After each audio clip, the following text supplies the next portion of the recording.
Hello बच्चों, आप सभी का एक बार फिर से स्वागत है। आज हम लोग पॉलिटिकल साइंस क्लास 12 की जो हमारी फर्स्ट बुक है जिसका नाम है समकालीन विश्व राजनीति, उसके सेकंड चैप्टर जिसका नाम है हमारा सत्ता के नए केंद्र, इसके इंपॉर्टेंट क्वेश्चंस को पढ़ेंगे। और ये जो हम क्वेश्चंस पढ़ रहे हैं ये हम कहां से पढ़ रहे हैं, ये हम अपनी क्लास 12 की जो हमारी सपोर्ट मेटेरियल है उनके क्वेश्चन को पढ़ेंगे बच्चों। तो चलिए वीडियो को शुरू करते हैं बच्चों। तो पहला क्वेश्चन क्या है आज का, हमारा पहला क्वेश्चन है मार्शल योजना के तहत 1948 में किस संगठन की स्थापना की गई थी। मार्शल योजना के तहत 1948 में यूरोपीय आर्थिक सहयोग संगठन की स्थापना की गई थी। मार्शल योजना के तहत 1948 में यूरोपीय आर्थिक सहयोग संगठन की स्थापना की गई थी। इस संगठन का मुख्य उद्देश्य क्या था? इस संगठन का मुख्य उद्देश्य था यूरोप के देशों को आर्थिक रूप से एकजुट करना। क्वेश्चन नंबर सेकंड है बच्चों, चीन में किस नेता ने और कब खुले द्वार की नीति को अपनाया? चीन में खुले द्वार की नीति को 1978 में अपनाया गया था, 1978 में अपनाया गया था। और किस नेता ने अपनाया था? तो देंग स्वाओपिंग ने अपनाया था। किसने अपनाया था बच्चों? देंग स्वाओपिंग। क्वेश्चन नंबर 3 है बच्चों, चीन के किस प्रधानमंत्री के समय आधुनिकीकरण के 4 प्रस्ताव लाए गए थे? तो किस प्रधानमंत्री के दौर में लाया गया था? तो ये प्रधानमंत्री थे उस समय चाओ एन लाई। कौन थे बच्चों? चाओ एन लाई। ठीक है बच्चों, चीन के किस प्रधानमंत्री के समय आधुनिकीकरण किया गया? 4 चीजों का आधुनिकीकरण किया गया था। पहला कृषि का आधुनिकीकरण, दूसरा उद्योगों का आधुनिकीकरण, और तीसरा हमारा जो था कृषि, उद्योग, सेना, और चौथा विज्ञान और प्रौद्योगिकी का आधुनिकीकरण। क्वेश्चन नंबर 4 बच्चों, आसियान का पूरा नाम क्या है? आसियान का पूरा नाम है association of south east Asian nation. ASEAN की स्थापना कब हुई थी बच्चों? आसियान की स्थापना 1967 में बैंकॉक घोषणा पत्र पे 5 देशों ने, Indonesia, Malaysia, Philippines, Singapore, Thailand ने मिलकर के की थी। आसियान क्या है बच्चों? आसियान एक क्षेत्रीय संगठन है।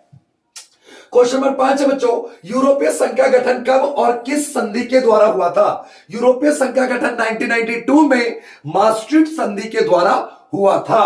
क्वेश्चन नंबर 6 है बच्चों, यूरोपीय संघ का गठन कब हुआ था? 1992 में। किस संधि के तहत हुआ था? maastricht संधि। क्वेश्चन नंबर 6 है बच्चों, भारत ने आसियान के किन 2 देशों के साथ मुक्त व्यापार समझौता किया है? तो भारत ने आसियान के 2 देश सिंगापुर और थाईलैंड के साथ मुक्त व्यापार समझौते पर हस्ताक्षर कर रखा है। क्वेश्चन नंबर 7 है बच्चों, आसियान ने आसियान शैली, अच्छा आसियान शैली पहले समझ लो बच्चों। आसियान का अपना एक स्पेशल काम करने का तरीका है, अनौपचारिक, टकराव रहित, सहयोगात्मक मेल मिलाप का तरीका, उसी को हम आसियान शैली कहते हैं। आसियान ने आसियान शैली के द्वारा किन 2 देशों के साथ टकराव को समाप्त किया है? तो कंबोडिया और पूर्वी तिमोर के साथ टकराव को समाप्त किया है। क्वेश्चन नंबर 8 बच्चों, यूरो मुद्रा को मानने का विरोध किन देशों ने किया? यूरो मुद्रा को मानने का विरोध डेनमार्क और स्वीडन ने किया। क्वेश्चन नंबर 9 है बच्चों, कब और किस संधि के द्वारा यूरोपीय समुदाय के 2 देशों के बीच सीमा नियंत्रण क्या कर दिया गया? समाप्त कर दिया गया। सीमा नियंत्रण जो था भाई, किसी यूरोप के देशों में एक देश से दूसरे देश जाने में जो पासपोर्ट और वीजा को जो लेना पड़ता है उसको समाप्त किया गया था 1985 में। कब किया गया था बच्चों समाप्त? 1985 में सांगोन संधि के द्वारा। सांगोन संधि के द्वारा। नेक्स्ट क्वेश्चन है बच्चों, क्वेश्चन नंबर 10, यूरोपीय संघ की मुद्रा का नाम लिखिए। यूरोपीय संघ की मुद्रा का नाम क्या है बच्चों? यूरो है। यूरोपीय संघ की मुद्रा का नाम क्या है बच्चों? यूरो। क्वेश्चन नंबर हमारा 11 के तहत दक्षेस की स्थापना कब की गई थी? तो दक्षेस को इंग्लिश में शॉर्टकट में हम बोलते हैं सार्क, और सार्क की स्थापना की गई थी बच्चों। दक्षेस को हम शॉर्टकट में क्या बोलते हैं बच्चों? दक्षेस को सार्क बोलते हैं। और सार्क की स्थापना 1985 में की गई थी। सार्क में शुरू में 7 देश थे, 2007 में अफगानिस्तान जुड़ गया। इस तरीके से वर्तमान में कितने देश हैं? 8 देश हैं। अच्छा, ये 7 देश कौन कौन से हैं? भारत है, नेपाल है, भूटान है, पाकिस्तान है, श्रीलंका है और मालदीव है। ठीक है बच्चों, और बांग्लादेश। ये 7 देशों ने मिलकर इसकी स्थापना करी। 2007 में अफगानिस्तान भी इसमें शामिल हो गया। नेक्स्ट क्वेश्चन है बच्चों, क्वेश्चन नंबर हमारा 13 है, निम्न कथनों में से कौन सा गलत है? तो निम्न कथनों में से जो गलत कथन है, 1992 में आसियान क्षेत्रीय मंच की स्थापना की गई। 1992 में नहीं की गई थी बच्चों, 1994 में की गई थी। ये बिल्कुल सही आंसर है। आसियान की स्थापना 5 देशों ने, IMF, ST, Indonesia, Malaysia, Philippines, Singapore, Thailand ने करा था। वर्तमान में इसके सदस्य देशों की संख्या 5 है। आसियान के कामकाज में राष्ट्रीय सार्वभौमिकता का सम्मान किया जाता है। ठीक है बच्चों, क्वेश्चन नंबर जो हमारा 12 है बच्चों, वो क्या कह रहा है वो देख लीजिए। 12 कह रहा है माओ के नेतृत्व में चीन में हुई क्रांति। 13 हमने पढ़ लिया, अब 12 पढ़ लेते हैं, भूल गया था मैं पढ़ाना। माओ के नेतृत्व में चीन में हुई क्रांति के बाद अपनाया गया आर्थिक मॉडल देश पर आधारित था। किस देश पर आधारित था? तो माओ के नेतृत्व में चीन में क्रांति आई थी बच्चों 1949 में, और ये किसके मॉडल से मिलता जुलता था? सोवियत संघ के मॉडल से मिलता जुलता था, समाजवादी मॉडल था। ठीक है बच्चों। क्वेश्चन नंबर 14 बच्चों, क्वेश्चन नंबर हमारा 14 जो है, चीन में कृषि का निजीकरण कब किया गया? चीन में कृषि का निजीकरण जो किया गया था बच्चों 1982 में किया गया था। कब किया गया था बच्चों? 1982, 1982 में। क्वेश्चन नंबर 15 है, सोवियत संघ का उत्तराधिकारी डैश है। तो सोवियत संघ का उत्तराधिकारी मैंने आपको पढ़ा रखा है 2 ध्रुवता के अंत वाले चैप्टर में। सोवियत संघ का उत्तराधिकारी रूस बना। ठीक है बच्चों। और रूस के पहले राष्ट्रपति कौन थे? कमेंट करके मेरे को जल्दी से बताइए, रूस के पहले राष्ट्रपति कौन थे? ठीक है। और सोवियत संघ के आखिरी राष्ट्रपति मैंने आपको बता रखा है, मिखाइल गोर्बाचेव थे। क्वेश्चन नंबर 16 कह रहा बच्चों, आसियान के 2 संस्थापक सदस्यों के नाम लिखिए। तो आसियान के 2 संस्थापक देश कौन थे? इंडोनेशिया और मलेशिया। क्वेश्चन नंबर 17 बच्चों, ब्रिक्स का 11वां सम्मेलन 2019 में डैश देश में हुआ था। ब्रिक्स का 11वां सम्मेलन 2019 में किस देश में हुआ था? ये आप मेरे को, ये आज का ये होमवर्क है आपका, ये और ये आप आंसर आप मेरे को बताएंगे। ठीक है, इसका मैं आपको आंसर नहीं बता रहा। ठीक है, इसका आप आंसर मुझे आप बताएंगे। ठीक है बच्चों। तो ब्रिक्स का 11वां शिखर सम्मेलन कहां पे हुआ था ये आप बताएंगे मुझे। ठीक है। अच्छा, अगला क्वेश्चन देखते हैं बच्चों। 2 अंक वाले क्वेश्चन है। पहला क्वेश्चन है 2 अंक वालों का, क्षेत्रीय संगठन का अर्थ बताइए। क्षेत्रीय संगठन बच्चों वे संगठन होते हैं जो किसी खास क्षेत्र के विकास के लिए काम करते हैं। इनमें सदस्य देशों की संख्या क्या होती है? कम होती है। ये उन्हीं देशों के लिए काम करते हैं जो देश में शामिल होते हैं। क्वेश्चन नंबर 2 है बच्चों, सत्ता के नए केंद्र से क्या अभिप्राय है? सत्ता के नए केंद्र में अमेरिका को क्या कोई भी देश अकेला तो टक्कर दे नहीं सकता था। ठीक है, सोवियत संघ के विघटन के बाद अमेरिका दुनिया की एक महाशक्ति बच गई थी। तो अमेरिका को टक्कर देने के लिए जितने भी क्षेत्रीय संगठन बने, जैसे ईयू हो गया, आसियान हो गया, सार्क हो गया, ब्रिक्स हो गया, चीन, भारत, इजराइल, ये सत्ता के नए केंद्र हैं। मार्शल योजना क्या है? मार्शल योजना क्या थी? मार्शल योजना आप सभी को पता है, पहला विश्व युद्ध 1914 से 18 तक कहां पे हुआ था? यूरोप में। दूसरा विश्व युद्ध 1939 से 1945 तक कहां पे हुआ था? यूरोप में। दोनों विश्व युद्धों के कारण यूरोप की अर्थव्यवस्था क्या हो गई थी? चरमरा आ गई थी। यूरोप की अर्थव्यवस्था को दोबारा से पुनर्गठन करने के लिए, दोबारा से यूरोप को मजबूत करने के लिए, अर्थव्यवस्था को खड़ा करने के लिए अमेरिका द्वारा जो जबरदस्त आर्थिक सहायता दी गई थी, उसी को कहते हैं मार्शल योजना। क्या कहते हैं बच्चों? मार्शल योजना। क्वेश्चन नंबर 4 है बच्चों, आसियान की किन्हीं 2 संस्थापक सदस्यों के नाम बताओ। तो आसियान की स्थापना 1967 में बैंकॉक घोषणा पत्र पर हस्ताक्षर करके हुआ था। आसियान की स्थापना के 2 संस्थापक देश कौन कौन से हैं? इंडोनेशिया और मलेशिया। क्वेश्चन नंबर 5 है, 1970 के दशक में चीन में कौन सी 2 नीतिगत परिवर्तन हुए थे? तो आप 2 नीतिगत परिवर्तन बता दीजिए। अमेरिका से एकांतवास खत्म कर लिया गया। ठीक है, खुले द्वार की नीति अपनाई गई, 4 चीजों का आधुनिकीकरण किया गया। बता सकते हो बच्चों। क्वेश्चन नंबर 6 है, 1973 में चीन के प्रधानमंत्री चाउ एन लाई ने किन 4 क्षेत्रों का आधुनिकीकरण किया था? मैंने अभी बताया था आपको, कृषि का किया था, उद्योगों का किया था, सेना का किया था, विज्ञान और प्रौद्योगिकी, 4 चीजों का आधुनिकीकरण किया था। क्वेश्चन नंबर 7 है बच्चों, चीन द्वारा अपनाई गई खुले द्वार की नीति क्या थी? खुले द्वार की नीति मतलब अपने एकांतवास को खत्म करना और दूसरे देशों के निवेश को आने देना। ठीक है, विश्व के अन्य देशों के साथ व्यापार करना। बच्चों ये क्वेश्चन है, क्वेश्चन नंबर 8 है हमारा। ठीक है, क्वेश्चन नंबर 8 क्या कह रहा है? क्वेश्चन नंबर 8 हमारा कह रहा है, तिथि डेट के हिसाब से लगाना है। विश्व व्यापार संगठन का चीन सदस्य कब बना?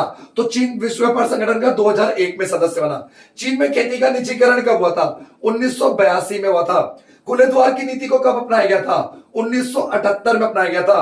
राजनीतिक और आर्थिक एकांतवास को खत्म कब किया गया था? 1972। अब देखिए सबसे पहले इसमें से क्या हुआ है हमारा? 1972 में हुआ है, चौथा पहला जाएगा, फिर उसके बाद तीसरा आ जाएगा हमारा, उसके बाद दूसरा आ जाएगा हमारा सेकंड, और उसके बाद आ जाएगा हमारा पहला। ठीक है, ऐसे इस अरेंजमेंट में लगेगा। तो बच्चों समझ आया होगा, मैं उम्मीद करता हूं आपको। आपसे क्वेश्चन नंबर 9 है, मैचिंग है, इसको देख लेते बच्चों। यूरोपीय आर्थिक सहयोग संगठन की स्थापना कब? यूरोपीय आर्थिक सहयोग संगठन की स्थापना 1948 में मार्शल योजना के तहत हुई थी। बैंकॉक घोषणा पत्र के द्वारा किसकी स्थापना हुई थी? आसियान की 1967 में। यूरो मुद्रा को मानने का विरोध किया था डेनमार्क और स्वीडन ने। संयुक्त राष्ट्र संघ के सुरक्षा परिषद के स्थायी सदस्य फ्रांस और ब्रिटेन। ठीक है बच्चों, समझ आ गया होगा। क्वेश्चन नंबर 10 हमारा, दक्षेस के उद्देश्यों का वर्णन कीजिए। दक्षेस के उद्देश्यों का वर्णन कीजिए। तो दक्षेस बोले तो सार्क, सार्क के उद्देश्य क्या है? अपने लोगों के जीवन स्तर को बढ़ाना और अपने संसाधनों का कुशलतम और अच्छे तरीके से क्या करना बच्चों? यूज करना, प्रयोग करना। ठीक है बच्चों, अब आगे देखते हैं बच्चों। आगे क्या देखेंगे? आगे हम डायग्राम देखिए, जितने भी 4 नंबर के क्वेश्चन है, इन 4 नंबर के क्वेश्चनों को हम नहीं पढ़ेंगे। ठीक है, इसको आप पढ़ लीजिएगा। ठीक है, अब हम सीधा मैप देखते हैं। बहुत इंपॉर्टेंट क्वेश्चन है बच्चों। मैप से एक क्वेश्चन पक्का आता है। अगर वर्ल्ड का मैप से क्वेश्चन आता है क्लास 12 में तो थोड़ा बच्चों के लिए हार्ड हो जाता है। सत्ता के नए केंद्र वाला जो चैप्टर है, इससे मैप जो आता है हमारा, वो किस तरीके का मैप आता है वो देखते हैं और उसमें से क्या क्या क्वेश्चन पूछे जाते हैं, इसको देखते हैं। तो चलिए बाबू, ये यूरोप का मैप है, इसमें से किस तरह का क्वेश्चन पूछता है सत्ता के नए केंद्र वाले चैप्टर से, वो देखते हैं। यूरोपीय संघ का एक पुराना सदस्य देश कौन है बच्चों? तो इसमें सी पे है आयरलैंड। क्या है बच्चों? आयरलैंड। कुछ कहा क्या कर रहा है? यूरोपीय संघ का एक नया सदस्य देश। यूरोपीय संघ का एक नया सदस्य देश कौन सा है? तो बच्चों ए है हमारा पोलैंड। क्या है बच्चों? यूरोप का नक्शा जिन्हें पता है वो बिल्कुल सीधा आंसर दे सकते हैं। गा क्या कह रहा है हमारा? यूरोपीय संघ का वह देश जो सुरक्षा परिषद का स्थायी सदस्य है। सुरक्षा परिषद का स्थायी सदस्य है, इसका आंसर है बच्चों। आपको ये पता है यूरोप के नक्शे में सबसे पहला देश कौन सा है? पुर्तगाल है। उसके बाद स्पेन आता है। और हमारा यूरोपीय संघ का सदस्य देश कौन सा है भाई? स्थायी सदस्य बी हो गया फ्रांस। ठीक है, घ क्या कह रहा है? वह देश जो 2016 में यूरोपीय संघ से अलग हो गया। यूरोपीय संघ से अलग होने वाला 2016 में जो देश था वो हमारा ब्रिटेन है बच्चों। डी हो गया इसका आंसर। र क्या कह रहा है? वह देश जिसे 2007 में यूरो मुद्रा अपनाया। वह देश जिसने 2007 में यूरो मुद्रा अपनाया, तो इसका आंसर हो गया ई। ई बोले तो स्विट्जरलैंड। क्या हो गया बच्चों? स्विट्जरलैंड। ये हमारा यूरोप का नक्शा है। नक्शे से एक क्वेश्चन आ जाता है बच्चों, इसे ध्यान से देखेंगे आप लोग। ठीक है, नक्शे को डायग्राम वाले कौन कौन से क्वेश्चन पूछ सकता है, तो चलिए बच्चों देखते हैं। यहां पे हमारा एक डायग्राम दिया हुआ है, इससे किस तरह का क्वेश्चन पूछा जाता है पेपर में। पहला क्वेश्चन क्या कर रहा है? यह कार्टून किस संगठन के सम्मेलन से संबंधित है? तो ये कार्टून जो हमारा सार्क से संबंधित है। किससे संबंधित है बच्चों? SAARC, SAARC. सार्क का फुल फॉर्म क्या होता है? South Asia association for regional corporation. SAARC की स्थापना कब हुई थी? 1985 में हुई थी। सार्क की स्थापना कब हुई थी बच्चों? 1985 में हुई थी। कितने देशों ने मिलकर करी थी? तो 7 देशों ने मिलकर करी थी। भारत, पाकिस्तान, नेपाल, भूटान, बांग्लादेश, श्रीलंका, मालदीव, इन 7 देशों ने मिलकर सार्क की स्थापना करी थी 1985 में, ढाका सम्मेलन में। संगठन में शामिल किन्हीं 2 देशों के नाम बताइए। 2 देश कोई से भी बता दो, भारत, पाकिस्तान, नेपाल, भूटान, बांग्लादेश, श्रीलंका, मालदीव, इन 7 देशों में से कोई सा भी नाम बता दो। 2007 में इसमें शामिल हो गया था अफगानिस्तान। क्वेश्चन नंबर 3 पूछा जाता है, कार्टून में 2 कुर्सियों की स्थिति बाकी से अलग क्यों है? देखिए यहाँ पे 2 कुर्सी बिल्कुल और कुर्सियों से बिल्कुल अलग दिखाई गई है। ऐसा क्यों दिखाया गया बच्चों? क्योंकि ये कुर्सियां क्या दिखा रही है? 2 अलग कुर्सियां क्या दिखा रही थी उस कार्टून में कि भाई सार्क में भारत और पाकिस्तान की स्थिति सबसे भिन्न है। इनके अपने अलग मसले हैं, इनकी एक अलग स्थिति है। ये भौगोलिक आर्थिक रूप से सार्क में सबसे ताकतवर देश है। आगे देखिए बच्चों, क्वेश्चन नंबर, ये हमारा सेकंड डायग्राम है जिसमें एक साइकिल है। साइकिल चीन को दिखा रही है। तो इससे किस तरह के क्वेश्चन पूछे जाते हैं? देखिए, कार्टून में साइकिल का प्रतीक क्या दर्शाता है? साइकिल में चीन की अर्थव्यवस्था को दर्शाता है। ये जो साइकिल है ये चीन की अर्थव्यवस्था को दिखा रही है। सेकंड क्वेश्चन कह रहा है, प्रस्तुत कार्टून चीन की किस नीति को दर्शाता है? ये चीन की नीति दिखा रहा है कि ये पूंजीवाद, डॉलर का साइन, अमेरिका पूंजीवादी और ये साम्यवादी समाजवादी दोनों की विचारधारा को मिला के चला रहा है। तीसरा क्या है बच्चों? चीन ने अपनी आर्थिक विकास हेतु क्या किया? चीन ने अपने आर्थिक विकास के लिए क्या करा? अपनी अर्थव्यवस्था को बंद अर्थव्यवस्था से खुली अर्थव्यवस्था में बदला। तो उम्मीद करता हूं आपको ये पूरी वीडियो समझ आई होगी। नेक्स्ट वीडियो के लिए और वीडियो के लिए हमारे यूट्यूब चैनल को आप सब्सक्राइब कर सकते हैं। Thank you for watching our YouTube channel.